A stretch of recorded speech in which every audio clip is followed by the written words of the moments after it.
3 quarters of trash. The offense was trash. The defense was trash. There has to be some fight back. If they're going to allow that kind of physicality, my team has to step up and match that physicality, period. One team is physical and one team is not. One team is 3 steps behind and one team is not. They got all the 50-50 ball. I mean, they busted our ass in every kind of way, Michael. There's just no two bones about it. It's one of the worst games I've ever seen. The Las Vegas Aces, the franchise everyone labeled a dynasty in the making, the powerhouse built for a three-peat, just got steamrolled by the Indiana Fever. And this wasn't some nail-biter that slipped away in the final minutes. This was an 81-54 dismantling, a lopsided, humbling blowout so brutal and one-sided that even head coach Becky Hammon couldn't spin it into something palatable. Becky Hammon on the Aces. There is a complete lack of professionalism and a complete lack of focus. I don't know how you step on a court with 20,000 people in the stands and perform like that. That's crazy. They're shooting layups. I thought they were grabbing and holding us. It's a rugby match and my team doesn't want to play rugby back. They get their ass kicked. Oh my God. And to be fair, the referees were letting the Ace away with a lot. They were letting the Ace away with a lot. If I knew which one was coming, I could prepare myself better. Tonight, we put a third quarter together, and after that 3 quarters of trash, the offense was trash, the defense was trash. And we had one person score more than 2 field goals, and that was AJ Wilson. They just wanted more than us. 27 points. 27. That's not just a defeat, that's a statement. The Indiana Fever didn't merely outplay the Las Vegas Aces. They overwhelmed them, dominated them, and exposed them in front of 20,000 roaring fans at Gainbridge Fieldhouse. And here's what makes it even more staggering. They did it without Caitlin Clark. The superstar rookie wasn't orchestrating the offense. She wasn't launching logo threes. She wasn't electrifying the crowd. She was sidelined with a groin injury, watching. And somehow, even without their headline attraction, Indiana made the 2-time defending champions look completely overmatched. No late-game drama. No miracle comeback. Just 4 quarters of relentless pressure that turned a supposed dynasty into a team searching for answers. Indiana Fever beat the Las Vegas Aces 81-54 by 27 points. We held the Minnesota Lynx to 59. We follow that up, holding the Las Vegas Aces to 54 points. This was a team win. This was a complete win. Offensively, they did what they needed to do. Defensively, they were hounds defensively. Attacking everything. Pressure on ball, pressure off ball. Diving for... But this isn't just about one ugly night. This feels bigger than that. This feels like a franchise wobbling under the weight of its own expectations. The Las Vegas Aces are sitting at 8-9. Read that again.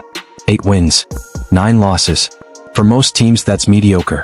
For a team that just hoisted back-to-back titles in 2022 and 2023, it's alarming. This was supposed to be the next great dynasty, not a group fighting to stay above water before the All-Star break. And it's not like the stars disappeared. Aya Wilson, a 3-time MVP in the face of the franchise, poured in 29 points. She did her part. She showed up. But even that wasn't enough to stop the avalanche. When your MVP drops nearly 30 and you still get run out of the gym, that's not just a bad shooting night. That's a structural problem. That's chemistry, depth, defense, identity, all the little cracks starting to split wide open. Dynasties don't collapse overnight. They erode. And right now, the erosion in Las Vegas is impossible to ignore. As a coach, what team you're getting on any given night, you have to come with your engine started. We would have won 5 or 6 more games if we just played harder. That is awful. That is awful. Like, the Aces, saying they would have won 5 or 6 more games is kind of crazy, considering the fact that they are 8-9. So she's basically trying to say, let's just say winning 6 games. So they go 14-3. She was saying if they'd worked harder, they'd be 14-3. I mean, I wouldn't be out there saying that. I wouldn't be out here saying that, you know, oh, we just got outworked today, because, I mean, like, you lost to the Valkyries by 30. Like, you've lost to the Valkyries by 30 and you lost to the Fever by 30. And Becky Hammon wasn't hiding her frustration. She was furious, not the calm, calculated kind of upset, but the kind that boils over because the standard has been shattered. When reporters pressed her about the performance, she didn't deflect. She didn't soften the edges. She flat out admitted her team practiced harder than they played in the actual game, in front of 20,000 fans, against a squad missing its biggest star. Think about that. A championship head coach publicly questioning her team's effort. That's not just a tough post-game quote. That's an alarm bell. For the Las Vegas Aces, a franchise that's built its identity on discipline, toughness, and execution, hearing their own coach suggest they lacked intensity on the big stage hits differently. It's one thing to get outshot. It's another to get outworked. And when the message shifts from "we'll fix the mistakes" to "we didn't compete," that's when the conversation stops being about one bad night and starts being about culture, accountability, and whether the hunger that built a champion is still there. Coach, I asked Asia this as well, but what do you even say to your team after a showing like this one? I'd imagine, I know you believe that your team is kind of better than what you saw on the court tonight. What do you say after something like this? There's not a whole lot to say. That's a complete lack of professionalism to come in here with that effort. Complete lack of focus. They played harder yesterday in practice by a lot. Wasn't even close. So I don't know how you step onto the floor with 20,000 people in the stands and perform like that. That's one of the worst it is the worst offensive night I've ever seen, as far as I've been here in the last 4 years. Becky Hammon didn't dance around it. She called it the worst defensive performance her team has had in 4 years. 4 years. That stretch includes 2 championships, multiple deep playoff runs, and dozens of high-pressure nights on the biggest stage. And somehow, this showing against the Indiana Fever, a team missing Caitlin Clark, sank lower than anything they produced during title defenses or postseason battles. That's not just criticism. That's historical context. That's a coach saying, in the entire era of our dominance, this was rock bottom. And here's where it really turns up. The box score backs her up. This wasn't just a cold shooting stretch. It was stagnant ball movement. It was empty possessions. It was missed rotations leading to runouts the other way. The offense looked disjointed, predictable, hesitant, like 5 talented players operating without rhythm or urgency. When a championship team shoots poorly, you call it an off night. When a championship team gets completely outclassed defensively by a shorthanded opponent, you start asking bigger questions. Because the numbers don't just show a loss. They show a breakdown. It feels good. Out of all of the non-Caitlin Clark games, this was by far a game where I felt the best about this team.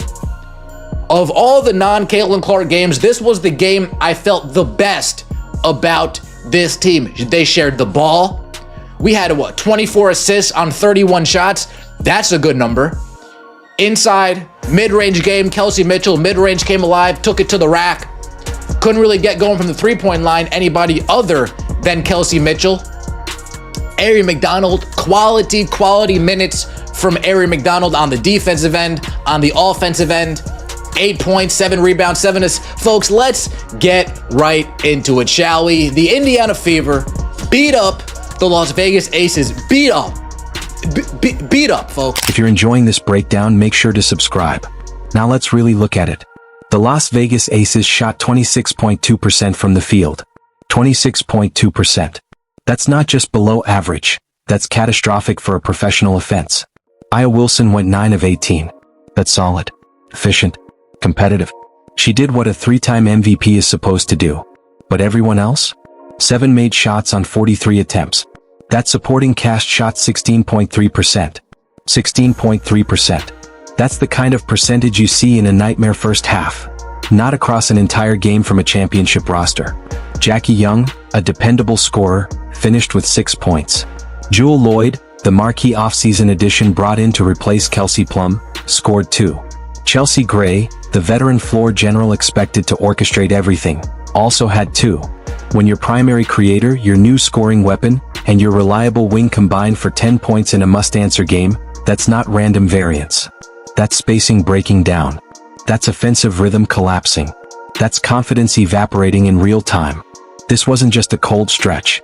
It was a systemic failure, from shot creation to execution, and it played out possession after possession until the scoreboard told the full, brutal story. I thought they were grabbing and holding us. It's a rugby match and my team doesn't want to play rugby back. They get their ass kicked. Oh my God. And to be fair, the referees were letting the ace away with a lot. They were letting the ace away with a lot. If I knew which one was coming, I could prepare myself better. Tonight, we put a third quarter together, and after that 3 quarters of trash, the offense was trash, the defense was trash. And we had one person score more than 2 field goals, and that was AJ Wilson. They just wanted more than us. I agree. I stand by that.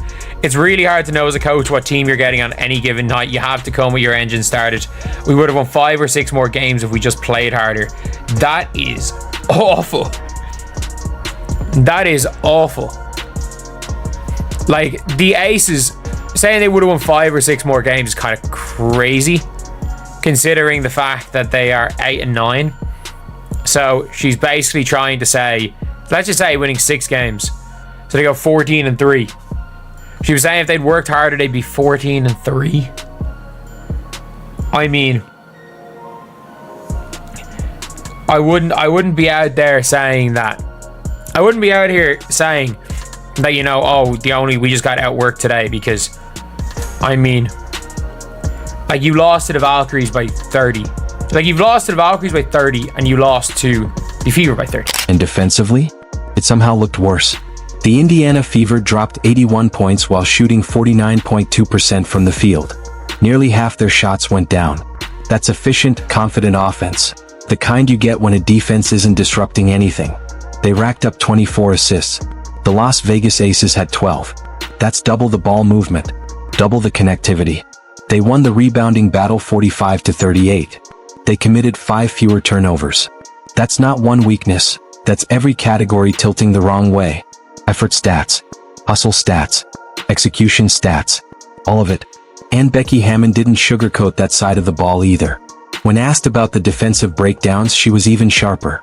She said Indiana was downhill in the paint all night, layups, pressure, constant force. She felt like they were grabbing and holding. So it's a rugby match, she said. My team doesn't want to play rugby, so we get our ass kicked. A rugby match. That's how she described it. Physical, aggressive, relentless. Everything the Fever embraced, and everything the Aces didn't. When your head coach publicly questions your willingness to match physicality in the WNBA, that's not about play calls or spacing diagrams.